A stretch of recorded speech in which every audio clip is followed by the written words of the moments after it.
नहमदुहु व नुसल्ली अला रसूलिहिल करीम अम्मा बाद फ़ऊज़ बिल्लाहि मिनश शैतानिर रजीम बिस्मिल्लाहिर रहमानिर रहीम। नाज़रीन, मैं हूँ हकीम सैयद इमरान सरवर हाशमी।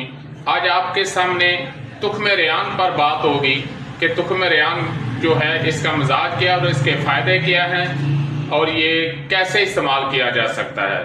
तो नाज़रीन, चलते हैं वीडियो की जानिब। और उससे पहले आपसे गुजारिश है कि हमारे चैनल को सब्सक्राइब करें, लाइक करें, शेयर करें और बेल आइकॉन यानी घंटी का बटन जरूर दबाएं ताकि हमारी आने वाली हर वीडियो आप तक पहुंच सके।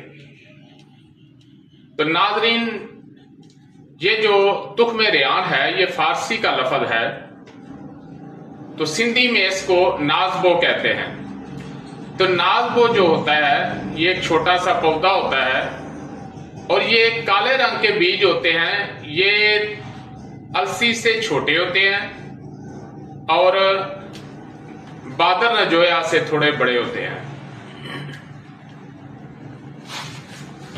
तो गर्मियों में अक्सर ये शरबतों में डालकर लोग इस्तेमाल करते हैं। इससे जायका जो है वो बेहतरीन हो जाता है। इसका मिजाज जो है वो सर्द खुशक है या दूसरे लफ्जों में खुशक तर है, यानी कि उजलाती असाबी है।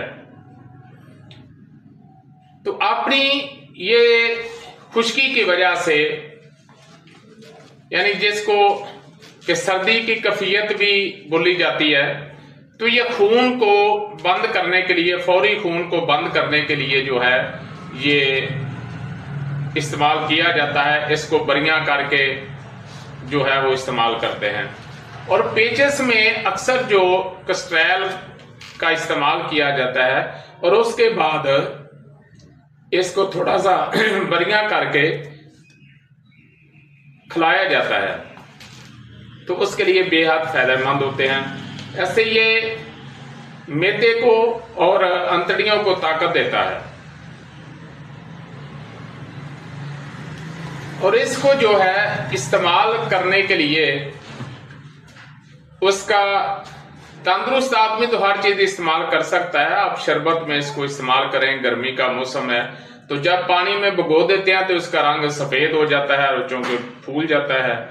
और अगर मुंह में थोड़ी देर रखें तो फिर भी वो बहुत सा जो है एक तो नरम सा लगने लगता है और काफी जो है रतूबत सी जो है ना वो पैदा हो जाती है, क्योंकि वो फूल जाता है, नरम हो जाता है। तो इसको जो शरबत में तो इस्तेमाल किया जाता है, वो तो एक वैसे ही शरबत को लजीज करने के लिए, उसका एक जायका बनाने के लिए, उसको एक मुनफर्द किस्म की आइटम बनाने के लिए इस्तेमाल किया जाता है।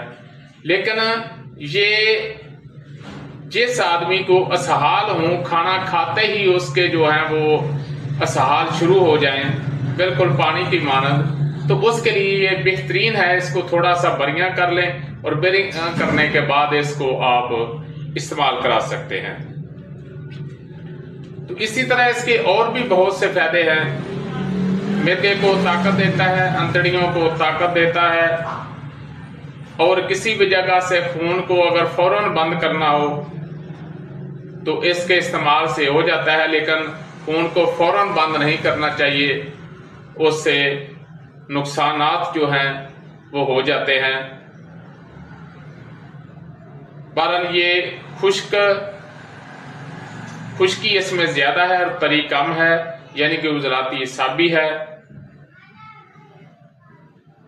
इसके मजाज के मुताबिक जो बीमार हजरात हैं वो तो असाबी जो हैं उनके लिए ये बेहतरीन है, या फिर असाबी या फिर गुद्दी असाबी जो मरीज हैं उनके लिए भी फायदेमंद हो सकता है। वो क्योंकि ये मस्कन जिगर है तो गुद्दी मरीजों को जो है वो खिलाया जाता है, यरकान के मरीजों को भी खिलाया जाता है। इससे जिगर में जो है वो तस्कीन पैदा हो जाती है। और असाबी अमराज जो हैं जिसमें सर दर्द हो, असहाल हो या इसके अलावा ज़ोफ़े कलब, तो उसमें ज़ोफ़े मैदा, उसमें जो है इसको इस्तेमाल किया जा सकता है। वमा अलैना इल्लल बलाग। नाजरीन, अगर आपको हमारी वीडियो अच्छी लगी तो हमारे चैनल को सब्सक्राइब करें, लाइक करें, शेयर करें, ताकि कानून तिब और कानून फितरत के मुताबिक हमारी हर वीडियो आप तक पहुंचती रहे। शुक्रिया।